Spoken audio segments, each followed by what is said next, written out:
मसूरी गोलीकांड की 30वीं बरसी आज मुख्यमंत्री पुष्कर सिंह धामी जाएंगे मसूरी। राज्य आंदोलनकारियों को देंगे श्रद्धांजलि।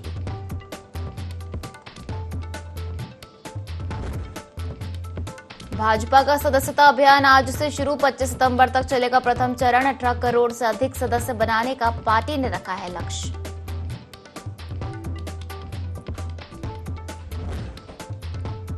सोमवती अमावस्या पर हरिद्वार की हर की पौड़ी पर श्रद्धालुओं का जनसैलाब। मां गंगा में आस्था की डुबकी का विशेष महत्व, भारी वाहनों के एंट्री पर रोक।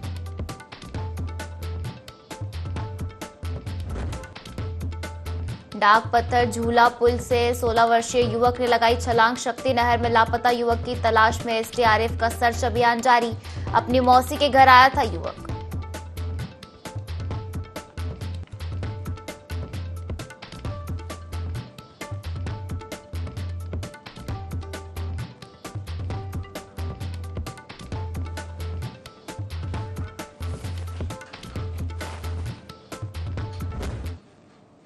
नमस्कार, बहुत स्वागत है आपका। देवभूमि लाइव देख रहे हैं आप और मैं हूं आपके साथ पायल। बुलेटिन की शुरुआत करेंगे देहरादून से आ रही बड़ी खबर के साथ, जहां केंद्रीय स्तर पर आज भाजपा सदस्यता अभियान की शुरुआत करेगी।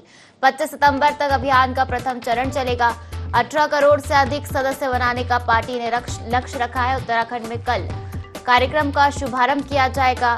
भाजपा प्रदेश अध्यक्ष महेंद्र भट्ट सहित पार्टी के कार्यकर्ता भी मौजूद रहेंगे। संगठन को मजबूत करने के लिए नए सक्रिय सदस्य बनाए जाएंगे। तो देखिए, लगातार भाजपा अपने कुनबे को मजबूत करने में जुटी हुई है और इसी के चलते अब नए सक्रिय सदस्य भाजपा बनाएगी। भाजपा सदस्यता अभियान की शुरुआत केंद्रीय स्तर पर होने वाली है और 25 सितंबर तक अभियान का प्रथम चरण चलेगा। जानकारी के लिए बता दें कि पूरे देश भर में 18 करोड़ से अधिक सदस्य बनाने का पार्टी ने लक्ष्य रखा है। उत्तराखंड में कल कार्यक्रम का शुभारंभ किया जाएगा।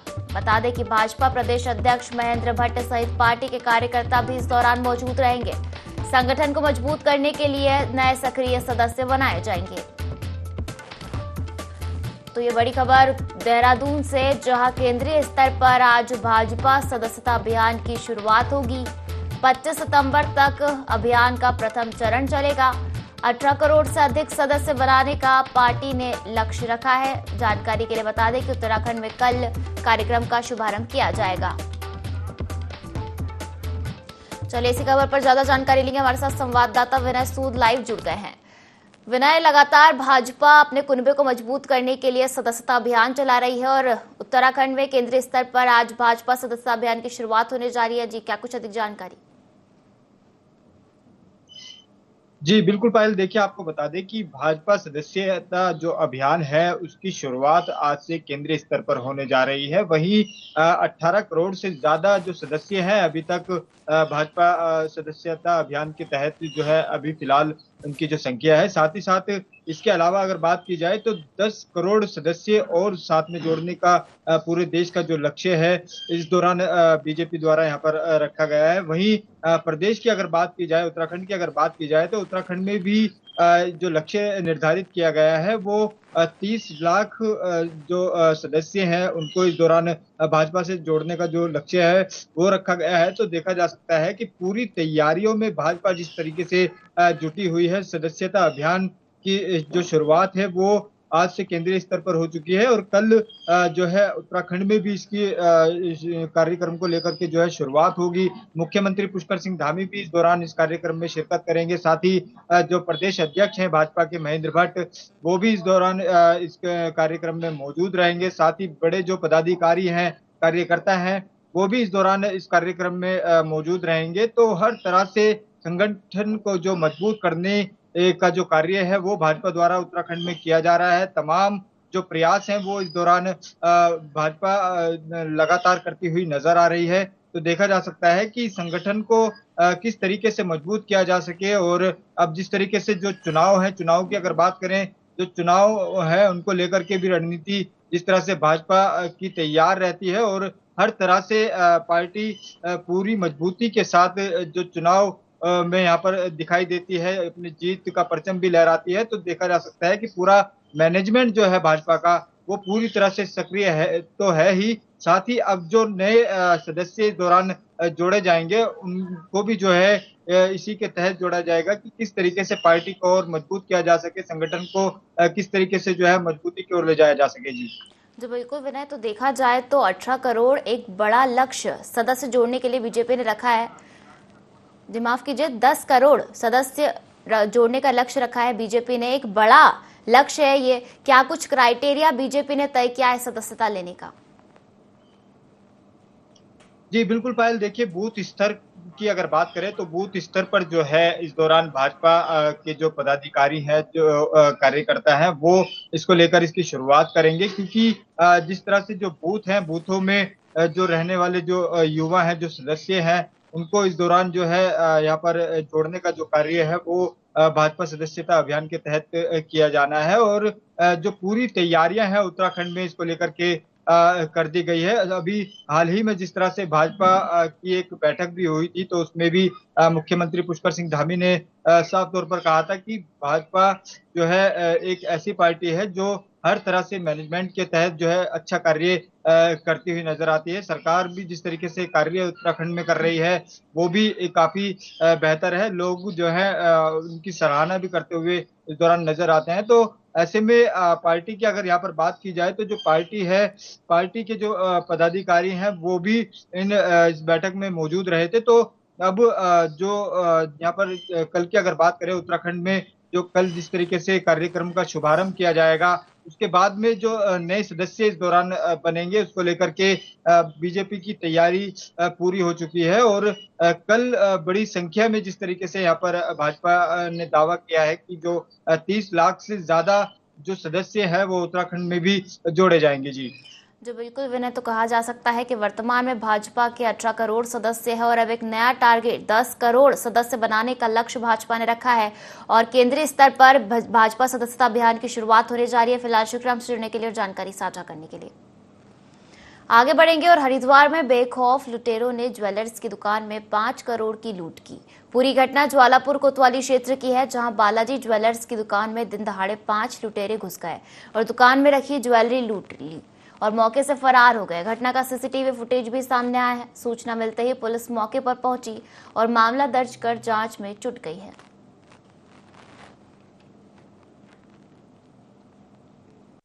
मेरे को फोन आया था इनके गुरुजी का, अतुल जी के गुरुजी का, कि वहाँ उनकी बेटी रो रही है, आप दुकान पर चले आइए। तो मैं अपने घर के बाहर ही था, एटीएम से पैसे निकलवा के मैं यहाँ किसी का वेट कर रहा था, उससे पैसे लेने थे मुझको। तो मैं अपने घर के आगे तक गया, तो वहाँ से मैं वापस आया तो यहाँ से ये लोग भाग रहे थे। तो उन्होंने कहा, मैनेजर ने इनके बोला, अनिल भैया वो देखो उधर मोटरसाइकिल पे जा रहे हैं। तो मैंने उनका मोटरसाइकिल पे पीछा किया तो उन्होंने तेज भगा दी। वो 3 लोग एक मोटरसाइकिल पर थे, मैंने उनके पीछे भगाई मोटरसाइकिल। तो आर्यनगर चौक तक मैंने उनका पीछा किया कि कहीं भी अगर भीड़ का मुझे अपना सही लगेगा तो हम इनको दबोच लेंगे वहाँ पर में। लेकिन वो सीधा निकल गए। तो आर्यनगर चौक पे जब धीमा हुआ कुछ, तो उन्होंने पीछे से पिस्तौल दिखाई कि ये आदमी हमारा पीछा कर रहा है। पीछे बार पीछे वो देखते रहे थे बार। 1:15 बजे के आसपास, एक 15 से 1:30 बजे के बीच में बालाजी ज्वेलर्स में एक डकैती की घटना हुई है, जिसमें 5 हथियारबंद लोगों द्वारा यहाँ पर आके एक ज्वेलरी शॉप में उसके डकैती की घटना करी है, जिसमें करीब 5 करोड़ के आसपास जो अभी ओनर्स द्वारा बताया गया है डकैती की गई है। उसका भी हम लोग और वेयरबाउट्स पता लगा रहे हैं और जल्दी ही इसमें हम लोगों के द्वारा इस पर कार्रवाई करी जाएगी, सख्त कार्रवाई इसमें की। खटीमा में सीएम धामी ने अनुसूचित जाति के युवाओं के साथ संवाद किया। कार्यक्रम को संबोधित करते हुए सीएम धामी ने कहा कि पीएम मोदी के नेतृत्व में अनुसूचित जाति के उत्थान के लिए कार्य किए जा रहे हैं। सीएम ने कहा कि अनुसूचित जाति के लोगों को नियुक्तियां मिल रही है। आज वंचित समाज लगातार प्रगति के पथ पर आगे बढ़ रहा है।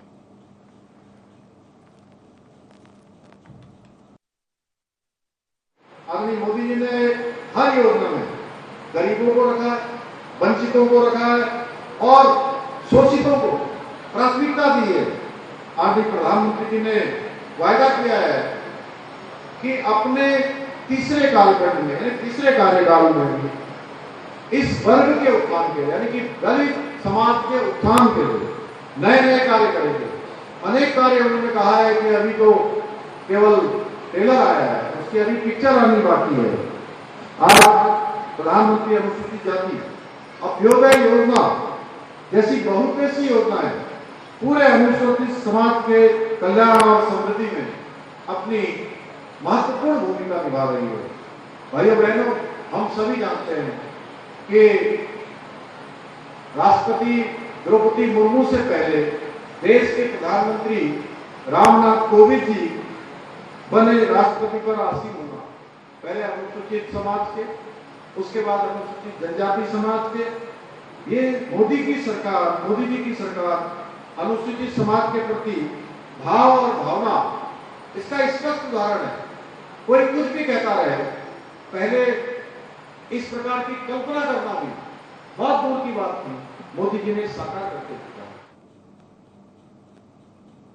नकल विरोधी कानून राज्य के प्रतिभावान युवाओं की उम्मीदों और आकांक्षाओं पर खरा उतरा है। हाल ही में जारी पीसीएस परीक्षा के परिणाम में सफलता प्राप्त करने वाले अभ्यर्थियों ने देश में सबसे पहले इस कानून को लाने वाले मुख्यमंत्री पुष्कर सिंह धामी का धन्यवाद प्रकट किया है। सफल अभ्यर्थियों ने कहा कि सख्त नकल विरोधी कानून लागू होने से प्रतियोगी परीक्षाओं में न केवल पारदर्शिता आई है, बल्कि इस गारंटी को भी पक्का किया है कि इन परीक्षाओं में केवल पात्र और योग्य अभ्यर्थी ही चुनकर आएंगे। अब प्रतिभावान युवाओं को सरकारी सेवा के बेहतर और मनचाहे मौके मिल रहे हैं। मौके पर मैं सीएम सर और उनकी पूरी टीम को कॉन्ग्रेचुलेट करना चाहती हूँ, जिन्होंने स्ट्रॉन्ग एंटी चीटिंग मेजर्स लेके आए, जिसके कारण प्रोसेस काफ़ी फ्लुएंट हो पाया है और सिस्टम में अकाउंटेबिलिटी बढ़ी है। चीटिंग जैसे इंसिडेंसेस काफ़ी अनफॉर्चुनेट होते हैं और एक एस्पिरेंट की लाइफ के लिए डीमोरलाइजिंग फैक्टर की तरह काम करते हैं। इसीलिए जो मेजर्स लिए जा रहे हैं वह काफ़ी सराहनीय है। मैं फिर से पूरी टीम को और ऑनरेबल सीएम सर को कॉन्ग्रेचुलेट करती हूँ और अपने फेलो एस्पिरेंट्स को यही बोलूँगी कि वह निश्चिंत होकर अपनी पूरी मेहनत से पढ़ाई में जुट जाएं। उत्तराखंड अपर पीसीएस 2021 की परीक्षा में मेरा चयन वित्त अधिकारी के पद पर हुआ है। वर्तमान में मैं जनपद अल्मोड़ा में नायब तहसीलदार के पद पर कार्यरत हूँ। मैं माननीय मुख्यमंत्री जी का धन्यवाद करना चाहूँगी, जिनकी पहल पर उत्तराखंड में नकल विरोधी कानून लाया गया, जिससे प्रतियोगी परीक्षाओं में पारदर्शिता बढ़ी है। इससे न सिर्फ अभ्यर्थियों में चयन प्रक्रिया के प्रति विश्वास बढ़ा है, बल्कि आगे भी मेहनत करते रहने के लिए मनोबल में भी वृद्धि हुई है। इसी के लिए मैं सरकार और मुख्यमंत्री जी का एक बार पुनः धन्यवाद करना चाहूंगी। उत्तराखंड में बढ़ते अपराधों और बिगड़ती कानून व्यवस्था को लेकर कांग्रेस के वरिष्ठ नेताओं ने हरिद्वार रोशनाबाद एसएसपी कार्यालय के सामने धरना प्रदर्शन किया। हरिद्वार के माधोपुर में वसीम की मौत और शांतर शाह में एक दलित नाबालिग बेटी के साथ दरिंदगी के बाद इन दोनों प्रकरण और प्रदेश में बढ़ रही बर्बरता और दरिंदगी की अन्य घटनाओं को लेकर कांग्रेसियों ने प्रदर्शन किया। प्रदर्शनकारियों ने सभी घटनाओं को सीबीआई जांच कराने की मांग की। तो वहीं इस मामले पर भाजपा विधायक विनोद चमोली ने कहा कि उत्तराखंड में अपराधियों पर शिकंजा कसने का काम सरकार कर रही है।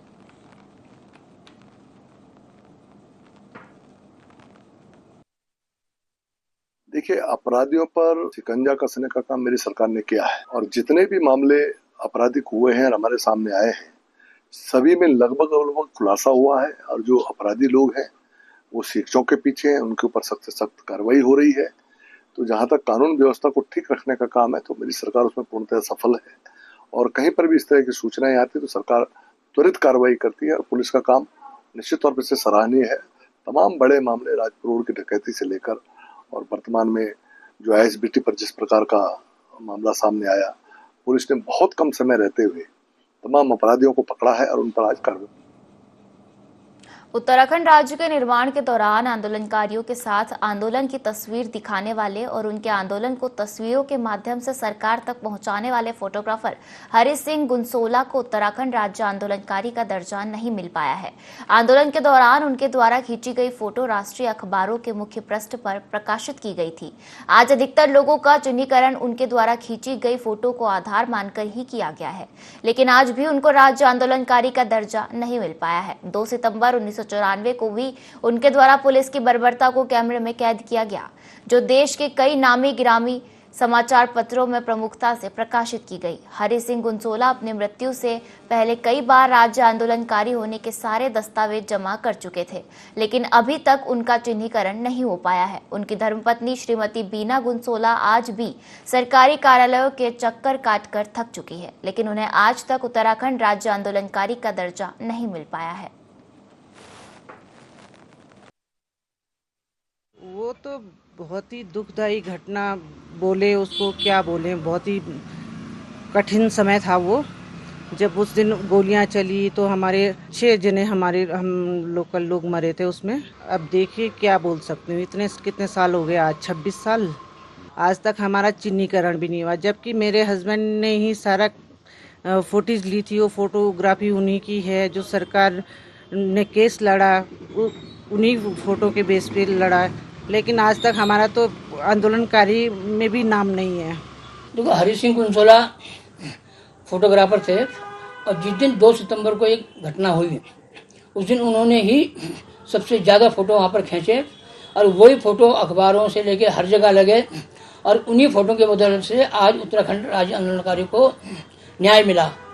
जिनकी शहादतें हुई उनको पैसा मिला, उनको नौकरियाँ मिली और आज उसके बदौलत जब सरकार ने क्षति अर्जन किया है, इसके लिए भी जो है उनका योगदान को कभी भूलना नहीं चाहिए, देना चाहिए। आश्चर्य की बात है कि वो खुद आंदोलनकारी की लिस्ट में नहीं है। प्रदेश में मेडिकल सर्विसेज को दुरुस्त करने के लिए सरकार लगातार काम कर रही है। डॉक्टर्स और नर्स की कमी को दूर करने के लिए मेडिकल हेल्थ डिपार्टमेंट लगातार काम कर रहा है। स्वास्थ्य विभाग के सचिव आर राजेश कुमार ने बताया कि सीएम धामी ने 1500 नर्सों की नियुक्ति पत्र प्रदान किए हैं। इसी के साथ ही मेडिकल एजुकेशन डिपार्टमेंट में 1455 नर्सों और AN के जल्द रिजल्ट जारी किए जाएंगे, जिसके आगामी दिनों में उत्तराखंड के चिकित्सालय में स्टाफ की कमी को दूर कर लिया जाएगा।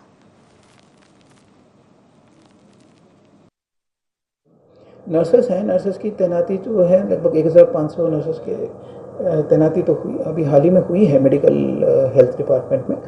और माननीय मुख्यमंत्री जी के कर कमलों से उनको जो है नियुक्ति पत्र भी मिला। इसी के तर्ज पे मेडिकल एजुकेशन डिपार्टमेंट में लगभग 1455 नर्सेस की अभी रिजल्ट जल्दी निकलने वाली है। ANMs की भी अभी निकलने वाली है। तो लगातार मेडिकल डिपार्टमेंट जो है, जो हमारे मेडिकल स्टाफ है, पैरामेडिकल स्टाफ है, जो HR मैन पावर है, इनको बढ़ाने पे खासा जोर दे रहा है। और अभी हमने डॉक्टर्स के लिए भी जो स्पेशलिस्ट हैं उनके लिए रिटायरमेंट जो एज है वो 65 हम लोगों ने अभी कर दिया है। राजधानी देहरादून के सचिवालय में मुख्यमंत्री पुष्कर सिंह धामी की अध्यक्षता में आपदा प्रबंधन विभाग की समीक्षा बैठक हुई। वहीं इस बात पर आपदा प्रबंधन ने सचिव विनोद कुमार सुमन ने कहा कि मुख्यमंत्री ने निर्देश दिए हैं कि कहीं भी आपदा आने पर त्वरित गति से कार्रवाई की जाए और रिस्पांस टाइम हमारा कम से कम हो। साथ ही उन्होंने कहा कि आपदा को रोकना हमारे बस में नहीं है, लेकिन आपदा को हम कम कर सकते हैं, जिस पर मुख्यमंत्री ने कार्रवाई करने के निर्देश दिए हैं। माननीय मुख्यमंत्री जी द्वारा निर्देश दिए गए हैं कि जहां जहां आपदा आ रही है हमें त्वरित गति से कार्रवाई करने के लिए तैयार रहना चाहिए। रिस्पांस टाइम हमारा बहुत कम हो, शीघ्रातिशीघ्र हम मौके पर पहुंचें। आपदा को रोकना हमारे बस में नहीं है, लेकिन आपदा को कम करने का काम हम कर सकते हैं, उस पर कार्रवाई करने के निर्देश दिए गए हैं। साथ ही साथ जब भी कहीं आपदा आती है त्वरित गति से राहत बचाव के कार्य कराए जाने हैं, इसके बारे में निर्देशित किया गया। प्रदेश में निकाय चुनाव एक बार फिर टाल दिए गए हैं। सरकार ने OBC आरक्षण और राज्य की परिस्थितियों का हवाला देते हुए अगले आदेश तक प्रशासकों का कार्यकाल बढ़ा दिया है। वहीं इसे लेकर कांग्रेस प्रदेश उपाध्यक्ष मथुरा दत्त जोशी का कहना है कि बार बार कार्यकाल बढ़ाकर सरकार ने लोकतंत्र के मुंह पर तमाचा मारने का काम किया है। सरकार ने लोकतंत्र में विश्वास रखने वाली जनता के मुंह पर कुठाराघात करने का काम किया है। बार बार इस आरोप लगा रहे हैं कि सरकार निकाय चुनाव कराने के प्रति कतई गंभीर नहीं है। बार बार कार्यकाल बढ़ाकर, प्रशासकों का कार्यकाल बढ़ाकर स्थानीय लोकतंत्र के गाल पर सरकार ने तमाचा मारने का काम किया है। जो लोग स्थानीय लोकतंत्र में विश्वास रखते हैं, स्थानीय लोकतंत्र को मजबूत करना चाहते हैं, उनकी उपेक्षा करने का काम सरकार ने किया है। और सरकार चाहती नहीं है कि समय पर चुनाव हो। 1 साल हो गया है। नगर निकाय जो लोकतंत्र की पहली सीढ़ी होती है उसको प्रशासकों के हवाले सौंपकर निश्चित रूप से सरकार ने स्थानीय लोकतंत्र में विश्वास रखने वाली जनता के भावनाओं पर कुठाराघात करने का काम। भू कानून मूल निवास के लिए ग्रीष्मकालीन राजधानी गैरसैंण में महारैली का आयोजन किया जा रहा है, जिसे लेकर कांग्रेस प्रदेश प्रवक्ता शीशपाल सिंह बीस्ट का कहना है कि कांग्रेस लंबे समय से सशक्त भू कानून और स्थायी राजधानी गैरसैंण की मांग कर रही है, लेकिन सरकार के कानों में जू तक नहीं रेंग रही है और इसके लिए ही गैरसैंण में तमाम सामाजिक संगठन आंदोलन कर रहे हैं, जिसमें कांग्रेस के पूर्व प्रदेश अध्यक्ष गणेश गोधियाल और जिला कांग्रेस कमेटी भी शामिल है। अब भी अगर सरकार भू कानून के ऊपर कोई सशक्त निर्णय नहीं लेती है तो आने वाले समय में सरकार को बड़े जन आंदोलन के लिए तैयार रहना होगा।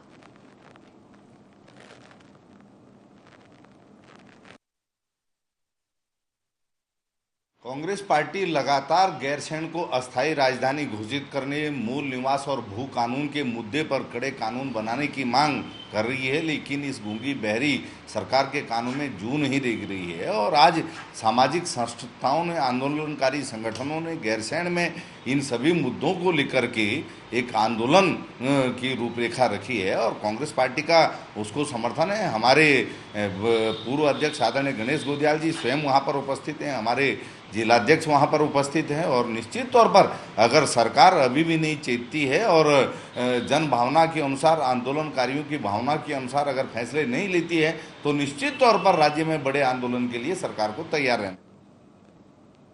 उत्तराखंड के मुख्यमंत्री पुष्कर सिंह धामी अपने गृह क्षेत्र खटीमा पहुंचे, जहां उन्होंने शहीद स्मारक पहुंचकर उत्तराखंड राज्य स्थापना के लिए अपने प्राणों की आहुति देने वाले शहीद राज्य आंदोलनकारियों को श्रद्धांजलि अर्पित की। बता दें कि 1 सितंबर 1994 को खटीमा में उत्तराखंड राज्य की मांग कर रहे राज्य आंदोलनकारियों पर पुलिस ने बर्बरतापूर्वक गोलियां चलाई थी, जिसमें 7 राज्य आंदोलनकारियों ने अपने प्राणों की आहुति दी थी।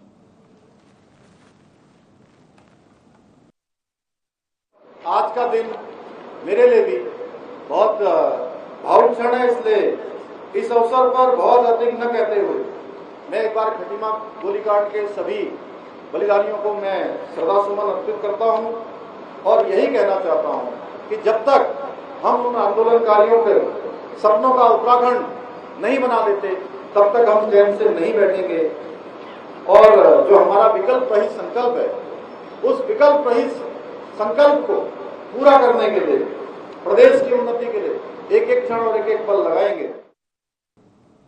जिला अस्पताल बागेश्वर से डॉक्टरों के तबादलों पर राजनीति गर्म है। सड़क पर प्रदर्शन कर रही कांग्रेस पार्टी के आरोपों पर सीएमओ बागेश्वर आदित्य तिवारी ने प्रेस वार्ता कर अपना पक्ष रखा।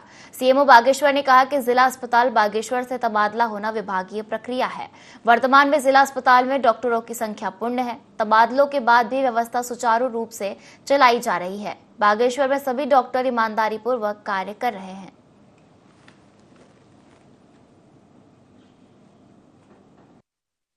प्रदर्शन के बारे में तो कुछ नहीं कह सकता, मैं तो सिर्फ इतना कह सकता हूँ कि मरीज के हित में सारे कार्य किए जा रहे हैं। किसी भी विशेषज्ञता का डॉक्टर जो हमारे पास प्रेजेंट है वो प्रेजेंट है, वो है, उपस्थित है।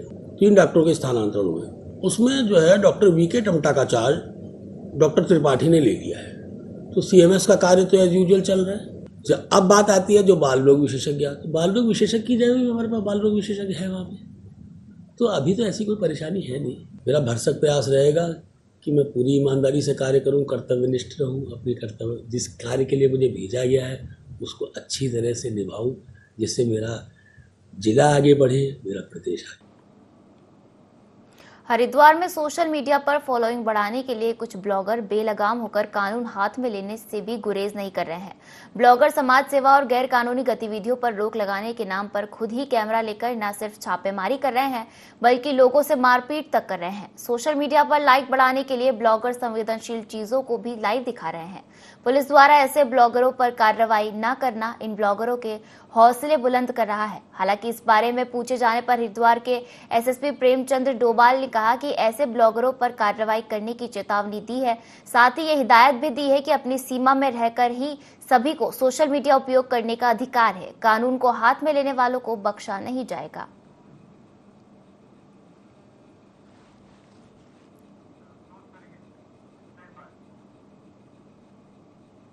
और इसी के साथ इस बुलेटिन में फिलहाल इतना ही। आप बने रहिए IND24 के साथ। नमस्कार।